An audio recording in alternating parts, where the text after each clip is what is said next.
జై శ్రీరామ్. శ్రీమాత్రే నమః. శ్రీ గురుభ్యో నమః. నిజ జ్యేష్ఠ మాసంలో కృష్ణపక్షం యొక్క ఫలితాలు 2026 సంవత్సరం నిజ జ్యేష్ఠ మాసం కృష్ణపక్షం యొక్క ఫలితాలు ద్వాదశ రాశుల వాళ్ళకి, ద్వాదశ లగ్నాల వాళ్ళకి. నిజ జ్యేష్ఠ మాసంలో కృష్ణపక్షము 29వ తారీఖు జూన్ 29 నుంచి జూలై 13వ తారీఖు వరకు ఉంటుంది. ఈ కృష్ణపక్షంలో ద్వాదశ రాశుల వాళ్ళకి, ద్వాదశ లగ్నాల వాళ్ళకి ఎలాంటి ఫలితాలని అందుకోబోతున్నారు? ఫలితాలని చెప్పడానికి ముందుగా ఫలితాన్ని ప్రసాదించే గ్రహ దేవతలు ఏ ఏ రాశుల్లో స్థితులై ఉన్నారో ప్రథమంగా మనం పరిశీలిద్దాము. మంగళ సంచారం వృషభ రాశిలో, అలాగే మిథున రాశిలో రవి యొక్క సంచారము, బుధ భగవానుడు ఈ మాసంలో ఈ పక్షంలో వక్రగతిలోకి ఆయన వెళ్తున్నాడు కాబట్టి ఆయన సంచారము ఉభయ రాశుల్లో ఉంటుంది. కర్కాటక రాశి, మిథున రాశిలో ఉంటుంది. కర్కాటక రాశిలో గురు శుక్రుల సంచారము. శుక్రాచార్యుల వారు ఈ పక్షంలో 5వ తారీఖు నుంచి కర్కాటక రాశి నుంచి సింహరాశిలోకి ఆయన పయనాన్ని సాగిస్తారు. కేతుదేవుడు సింహరాశిలో స్థితిలో ఉన్నారు. అలాగే రాహుదేవుడు కుంభరాశి యొక్క స్థితి, శనేశ్వరుడు మీన రాశిలో స్థితిలో ఉన్నారు. ఇవి ఈ పక్షంలో ఉన్న గోచార గ్రహ స్థితులు. ఈ పక్షంలో ఉన్న ఈ గోచార గ్రహ స్థితులను అనుసరించి ఈ కృష్ణపక్షంలో నిజ జ్యేష్ఠ మాసంలో ఉన్న ఈ కృష్ణపక్షంలో ద్వాదశ రాశుల వాళ్ళకి, ద్వాదశ లగ్నాల వాళ్ళకి ఎలాంటి ఫలితాలు ఉంటాయో మనం పరిశీలిద్దాం. ఈ ఫలితాలు మెయిన్గా వీటిల్లో విశేషాంశం ఏమన్నా ఉందా అంటే, గురు శుక్రుల యొక్క కలయిక కర్కాటక రాశిలో, అంటే మొదటి 5వ తారీఖు నుంచి అది బ్రేక్ అవుతుంది, ఆయన సింహరాశిలోకి వెళ్తున్నారు.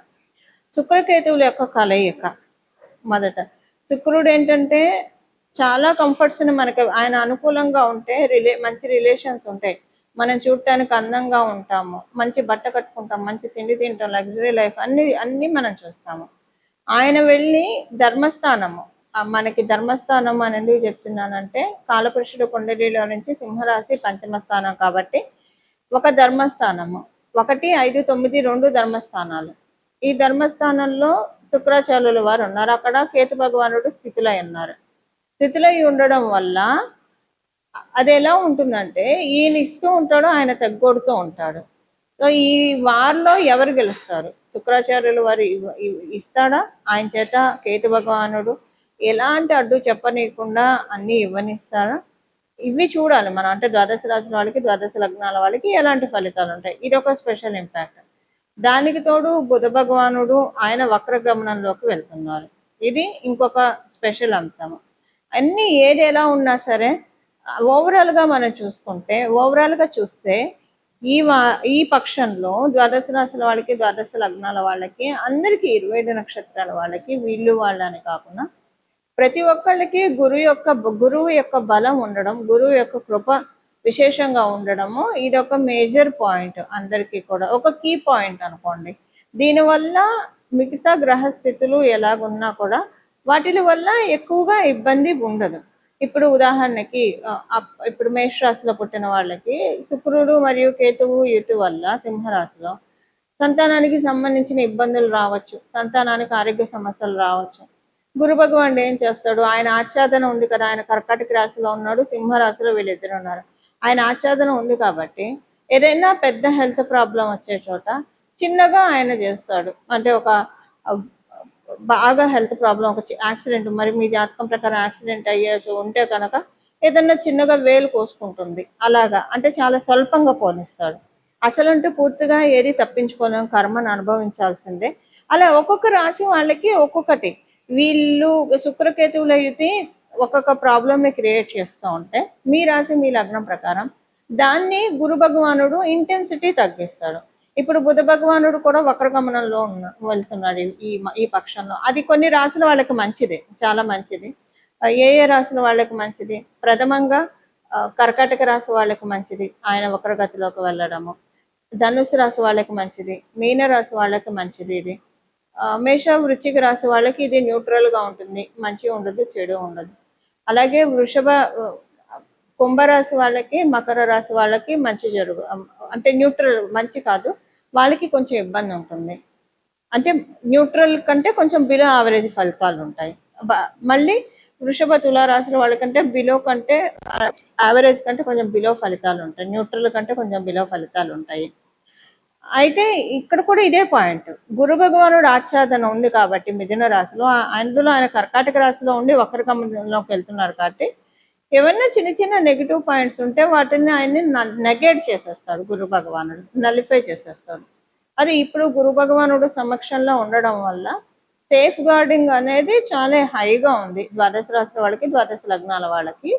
మరి ఇంకెందుకు ఆలస్యం, మీ రాశి వాళ్ళకి, మీ లగ్నం వాళ్ళకి ఎలాంటి ఫలితాల నుంచి ఆయన కాపాడబోతున్నారు, అసలు ఏం మంచి రిజల్ట్స్ కూడా రాబోతున్నాయి, ఇవన్నీ మనం ఒకసారి చూద్దాము.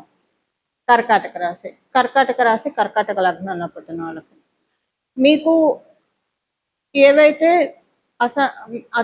అంటే మీకు ఏవైతే అన్కండిషనల్ సిచ్యువేషన్స్ ఉన్నాయో వాటన్నిటి నుంచి బయటపడతారు మీరు ఇప్పుడు. దాంట్లో మీకు చాలా సంతోషంగా అనిపిస్తుంది. తల్లిగారి ఆరోగ్యం పట్ల కొంచెం జాగ్రత్త వహించాలి. కొంచెం చిన్న చిన్న హెల్త్ ఇష్యూస్ వస్తాయి. ఒకవేళ తల్లిగారి హెల్త్ బాగా ఉంటే, ఎలాంటి ఇబ్బంది లేకుండా ఉంటే, ఇంట్లో మీరు ఆధ్యాత్మికంలో ఉండి భగవద్ధ్యానంలో ఉంటే మీకు వచ్చే ఇబ్బంది ఏం లేదు. అలా లేకున్నా అంటే కొంతనే పూజ చేసుకుంటాం, మిగతా టైం అంతా లౌకికానికే స్పెండ్ చేస్తామన్న కోవలోకి చెందిన వాళ్ళు మీరైతే కనుక, ఎందుకంటే ఇక్కడ కేతువు శుక్రుడు యుతి వల్ల జరుగుతుంది కాబట్టి ఆధ్యాత్మిక మార్గంలో ఉన్న వాళ్ళని, దైవ మార్గంలో ఉన్న వాళ్ళకి కేతువు ఎప్పుడు బ్లెస్సే చేస్తాడు, బాధ పెట్టాడు. బాధ పెట్టాల్సిన సిచ్యువేషన్ వచ్చినా అది బ్లెస్సింగ్ గానే కన్వర్ట్ చేస్తాడు. సో మీరు ఆధ్యాత్మిక మార్గంలో ఉన్న వాళ్ళైతే ఈ పాయింట్స్ ఇప్పుడు నేను చెప్పబోయేవి ఇగ్నోర్ చేయండి. అలా లేకుండా మామూలుగా అంటే భగవంతు ఆరాధన చేస్తారు, అలాగే లౌకికంగా కూడా ఎక్కువగా దృష్టి పెడుతూ ఉంటారు అని అనుకుంటే కనుక కొంచెం ఇంట్లో అన్కండిషనల్ సిచ్యువేషన్స్ ఉంటాయి, ప్రాపర్టీ రిలేటెడ్ ఇష్యూస్ జరుగుతాయి, వాగ్వివాదాలు జరుగుతాయి, డబ్బు విషయంలో వాగ్వివాదాలు జరుగుతాయి, మీకు మీ కుటుంబ సభ్యుల మధ్య, ఆ ప్రాపర్టీ విషయంలో అంటే ఏదో ఒక విషయంలో వాగ్వివాదాలు ఎక్కువగా జరుగుతాయి.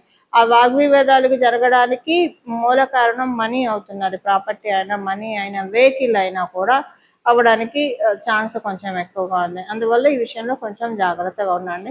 మొదట నేను చెప్పినట్టు గురుబల ఉండడం వల్ల ఎక్కువగా ఇబ్బంది లేకుండా బయటపడతారు. ఇప్పుడు జరిగే ఇబ్బంది కూడా జన్మజాతకంలో ఉన్న పెద్ద దోషాన్ని తీసేయడానికి పరిణమిస్తుందని భావించండి.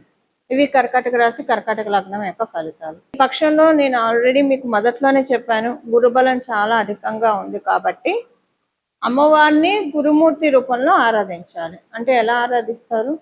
శారదా రూపంలో ఆరాధించవచ్చు, సరస్వతి అమ్మవారి రూపంలో ఆరాధించవచ్చు, రాజశ్యామల అమ్మవారి రూపంలో ఆరాధించవచ్చు, గాయత్రి మాత రూపంలో ఆరాధించవచ్చు, విద్యాలక్ష్మి రూపంలో ఆరాధించవచ్చు. ఇలాగా అమ్మవారిని గురుమూర్తి రూపంలో ఆరాధించడం చాలా మంచి ఉత్తమమైన ఫలితాలని ద్వాదశ రాశుల వాళ్ళకి, ద్వాదశ లగ్నాల వాళ్ళకి కూడా కలుగుతుంది.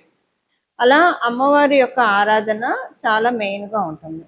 లేదా మనము మామూలుగా చూసుకుంటే కనుక దక్షిణామూర్తి స్వామి వారిని, దత్తాత్రేయుల వారిని, కృష్ణుడిని, ఇలాగా మీకు ఇష్టమైన దేవీ దేవతలు గురుతత్వంలో ఉండే వాళ్ళని కూడా ఆరాధించవచ్చు. ఎలాగ ఆరాధించినా మీరు దేవీ దేవతల్ని ఎవరినైనా గురుతత్వ రూపంలో ఉండే దేవీ దేవతల్ని ఎవరిని ఆరాధించినా కూడా శీఘ్రంగా మంచి ఫలితాలు మాత్రమే ఉంటాయి. అందులో ఎలాంటి ఇబ్బంది లేదు. ఇలా మీకు ఇష్టమైనది, ఇప్పుడు ఇంకా దీంట్లో నేను ఇదే ఆరాధించండి అని చెప్పను, మీకు ఇష్టమైన దేవత ఆరాధన చేసుకుంటే ప్రతిరోజు కూడా మీకు వీలుంటే తల్లిదండ్రుల ఆశీస్సులు తీసుకోండి. తల్లిదండ్రులు ప్రథమ గురువులు కాబట్టి వారి ఆశీస్సులు తీసుకోవడం చాలా సత్ఫలితాలను వస్తాయి. ఉదాహరణకి మీ తల్లిదండ్రులు మీరు విదేశాల్లో ఉన్నారు, లేదా మీరు ఉద్యోగరీత్యా వ్యాపార రీత్యా వేరే ప్రదేశంలో ఉన్నారు, మీ తల్లిదండ్రులు మీకు అందుబాటులో లేరు. అప్పుడు లక్ష్మీనారాయణలకి, శివపార్వతులకి దండం పెట్టండి. వాళ్ళే ఆది దంపతులు కదా శివపార్వతులు, లక్ష్మీనారాయణ. వాళ్ళే మనందరికీ జగతపితరో వందే పార్వతీ పరమేశ్వర అని చెప్తాం. వాళ్ళే మనందరికీ తల్లిదండ్రులు. వాళ్ళ పాదాలకి ప్రణామం చేయండి. కుదిరితే కనుక దేవీ దేవతల గుళ్ళ చుట్టూ ప్రదక్షిణాలు చేయండి. ఎన్ని ప్రదక్షిణాలు వీలైతే అన్ని ప్రదక్షిణాలు చేయండి. ఇలా ఇవన్నీ చేస్తే కనుక ఈ పక్షం అంతా కూడా దైవ బలాన్ని ఇంకా క్రోడీకరించుకోవడానికి చక్కటి సదావకాశం గోచార రీత్యా మనందరికీ కూడా కలుగుతాయి. ఇలా మనందరం కూడా గురువు యొక్క కృపని పొందాలని చెప్పి, గురువు యొక్క కృపతోటి మన జీవితాన్ని ఆనందమయం చేసుకోవాలని మనస్ఫూర్తిగా మనందరి తరఫున గురుమూర్తిని ప్రార్థిస్తూ మంగళం. నమో భగవతే వాసుదేవాయ.